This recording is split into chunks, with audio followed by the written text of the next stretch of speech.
Hey guys, welcome to an amazing episode. I just got to do an interview with my friend Aaron Hale. He was one of my Land Shark students. This guy is a disabled veteran. He's 100% disabled. He is deaf and he is blind and he is running multiple businesses. In this video, I'm gonna answer the question, me and Aaron together, can a 100% disabled veteran own a business?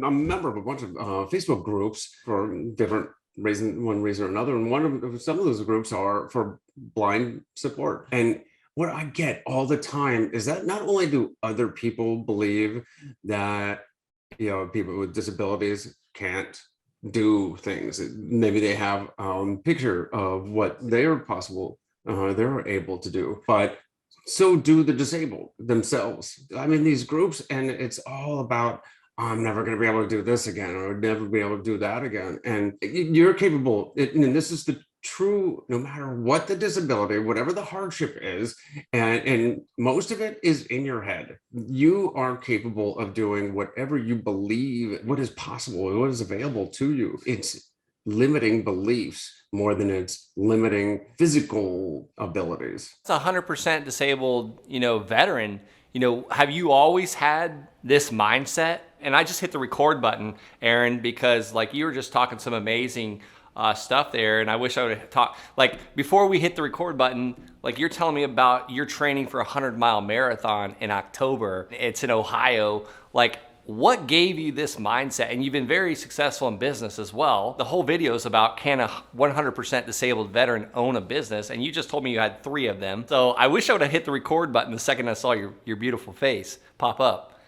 So have you always had this mindset? I only had part of it. I was always believed that I was capable of anything, right? I always believed that I had it in me to climb a mountain if I wanted to, or be the captain of industry if I wanted to. I just did when I was a younger, when I was a kid, kind of full of myself, but had no ambition or have the discipline or the work ethic behind it. So part of it is believing it's possible, whatever the dream is. The other part is doing the work. So you got to get out and get the job done. Did I have all of that belief behind me? No. The military definitely helped a ton. That training, going on deployments, becoming an E.O.D technician, and having to disarm bombs with your tactical knife and a pair of leather and pliers. You know what I'm talking about. You learn to be creative, disciplined, and not take no for an answer. Mission failure is never an option. And then I carried that into the next phase of my life when I actually became disabled and I lost my sense of eyesight. And then later, like 4 years later, lost my hearing as well. So I had to go through this a couple of times. And each time I learned how to struggle and not just how to succeed despite the struggle, the trauma, but use it as a catalyst, so something to learn from and become stronger. It's a balance of believing that there's something beyond the right now and how you are today, and then working towards who you can be tomorrow. That's incredible. That's amazing. Thank you for your service. It was always a great pleasure to work with the E.O.D guys. I was on one of the route clearance packages, RCP, in Fob Shank, Afghanistan, and then Camp Leatherneck, Afghanistan. And I was the signal guy for the company, and I always got to fill the E.O.D guys' radios, so we're all on the same field, we're all communicating, and we loved when the E.O.D would come out with us because then we got to move to the objective sooner. We got the goal done, and it was so much better than having to call the E.O.D because you guys were the experts in the bombs. So it was always a pleasure working with the E.O.D guys. Tell you what, it does take a certain type to make that purposeful, calm walk towards imminent danger when everybody else is trying to get the heck out of Dodge. So it's definitely one of those things, like it's another mindset thing where you are walking into what you are most afraid of. And I tell you what, I thought I knew fear until I tried crossing the street for the first time without watching what I was doing. They're going blind and trying to cross a crosswalk.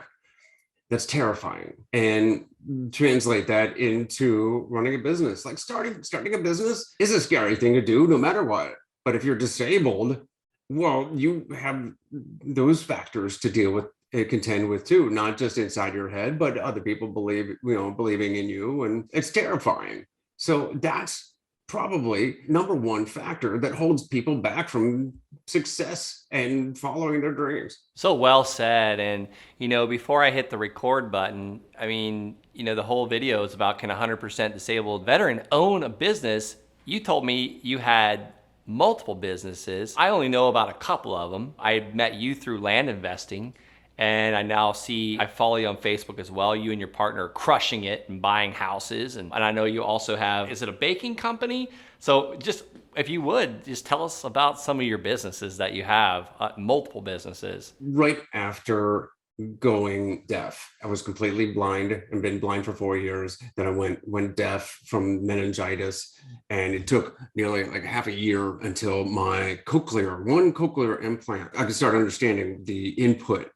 So literally, like pulling the full Helen Keller for half a year or so, where it felt like I was trapped inside my body. Of course, I did what anybody in my situation would do. I started a chocolate company. I thought you were going to say you started just drinking and self-medicating, but that was totally opposite. So, I mean, that's my thought, what I may have done, but you started a chocolate company that... It had no idea it was going to turn into what it did. It was more like culinary. It was art therapy. Right. It was something that I could do because I'd been a cook. I was actually a Navy cook, and I cooked for an admiral before switching over to the Army and going E.O.D. And yeah, that's a bit of a course correction. But I tell people I got my first confirmed kill with an egg roll before switching jobs and saving lives instead.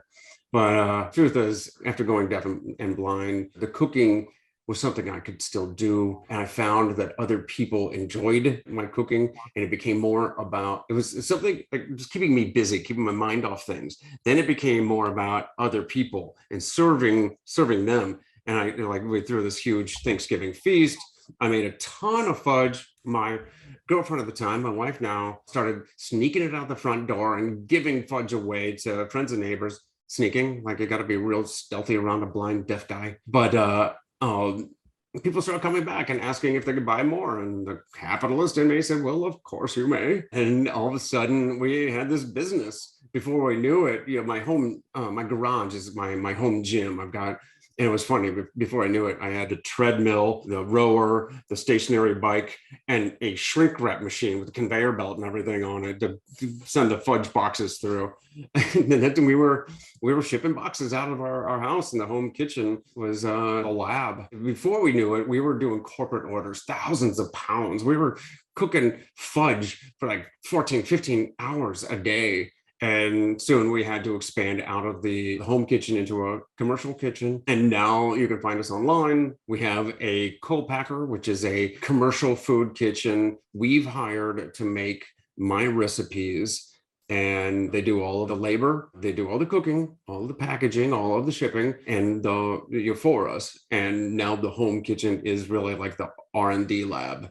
And I don't have to spend 14, 15 hours a day on my feet in front of the stove, and then also cooking dinner for the family. But what happened was, because of the success of the business, and we made it on to Rachel Ray I think just the past March, we were featured on the Lester Holt show. It taken off, but there's this cash flow, and that's our active and passive money.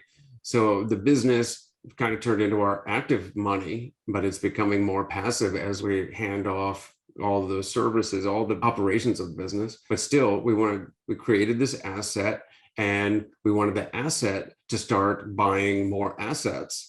Yeah, just like we looked into real estate. Guys, I hope you're inspired. Like everything Aaron is doing, definitely smash that red subscribe button. Keep that action, keep that momentum of being inspired, and let's keep going with the interview. The next business we built was our long and short-term rental business. So we started buying properties, fixing them up, renting them out, refinancing them, the Burr method. Now we've got some long-term and we got some short-term rentals, and they're cash flowing. We're putting that money into apartment building syndications. So we're having assets that are buying assets that are buying assets, and recently started another business with a fellow wounded buddy, a Navy guy who I deployed with in 2006. He's about to retire out of Pensacola. He's a great buddy of mine, terrific dude. He's a single dad with two kids, awesome kids, and he mastered arms, a cop in the Navy, and really didn't have much of a plan after retirement. For 20 years, the Navy was his life. He loved it. He got injured, and so I said, "Hey, how would you like to learn what I'm doing, make a whole bunch of money, and you can cover some of the difficulties in real estate that I experienced, because of course you think of something like a spreadsheet. I can use my computer and it does the text to speech thing, but what it does is it will read top to bottom, left to right. And if you imagine like a spreadsheet trying to read every cell left to right, top to bottom, by the time you get to the third row, you have no idea what's at the column header and column 4. Even if I got really good at something like that, I'm never going to be as fast or as good at reading a spreadsheet as somebody with eyeballs. You know what I mean? I hate it now. I used to be an Excel master. I loved it, but now it's just too tedious. So I teach what I've learned to my partner. He's doing a lot of the stuff that I can't do, like jump in the car and go check out a property. There's a lot of things that I just aren't really realistic for me. It's not like there's things that are impossible. I mean, I could always jump in an Uber and I can do the spreadsheet if I wanted to, but that's costly time and money. So my partner, that's the whole thing about running a business, or being a disabled person and running a business, is it's all about building the teams, right? You can go it alone, but you're going to get there a lot better, a lot faster with a team. And that's how my wife and I became a team. And then we hired an entire team to make the fudge. And then with our own real estate holdings, we started in Ohio, and my mom actually done a couple flips herself, so she's helping do the project management, the property management for our rentals there. She knows contractors and agents, so we just brought them into the fold, and that's our business right there, and that's our team. And now I brought in a team member, and we've got a wholesaling and flipping business in Pensacola with my wounded Navy buddy partner, and that's turning out to be so much fun. And it's much more rewarding because not only am I providing for myself, I'm breaking out of some kind of a disabled mold, limiting beliefs, but I'm providing for my family. I'm providing for my partner's family, his future, and breaking through his barriers and his beliefs into a whole new. And of course, we're providing a much needed services for the property sellers and buyers and investors in between. It's so fulfilling. It's so much fun. And I'm having such a great time. And anybody who ever wants to tell me that I shouldn't be or can't do what I'm now doing, I'd love for you to spend a day just watching, over my shoulder, and you tell me if I can or can't do it. I would love to do that. And I mean, you've inspired so many people, and I've gotten so much education by just listening to you, because I didn't even realize you had all those businesses. And I have a feeling that you haven't even mentioned all of the stuff that you're doing. But one thing you're really good at is you are really good at, one, building the businesses, and two, putting the team around it. So please share your chocolate company as well, your fudge company, the website, for people to be able to buy some of this. Kind of a tip of the hat to my old job, Explosive Ordnance Disposal. Now our business is called Extraordinary Delights. So EODfudge.com. EODfudge.com. I love it. I love it. Aaron, thank you for being so giving with your time and your experience. I know that you've got to get back on the treadmill to prepare for that 100-mile run. I hope the sweat has dried, because right before we hit the record button, Aaron was literally on the treadmill. So not only running multiple businesses, but also preparing for an ultra marathon, 100 miles. I bet you most of the people listening to this video or watching this video didn't even realize the human body was capable of that. You're defying the odds, you know, with your sight and your hearing. So I hope this video inspires so many. Obviously, it answers the question, can a 100% disabled veteran own a business? Yes, I guess that's the answer. At multiple businesses too. And hopefully it inspires some people to just get moving and start taking some action. And it's inspired me for sure. I've got some limiting beliefs in my life that I'm going towards a major goal right now, and it's huge and it's scary. I don't want to fail, but it's given me the courage just to keep pushing forward. So thank you, Aaron. Thanks for having me on, Brian. It's good to talk to you again. You too. God bless. Guys, you heard it. Go out, support a veteran, buy some EODfudge.com, go to EODfudge.com, and support all veterans by starting a business. I don't care if you're 100% disabled or 0% disabled. Go out and start a business today.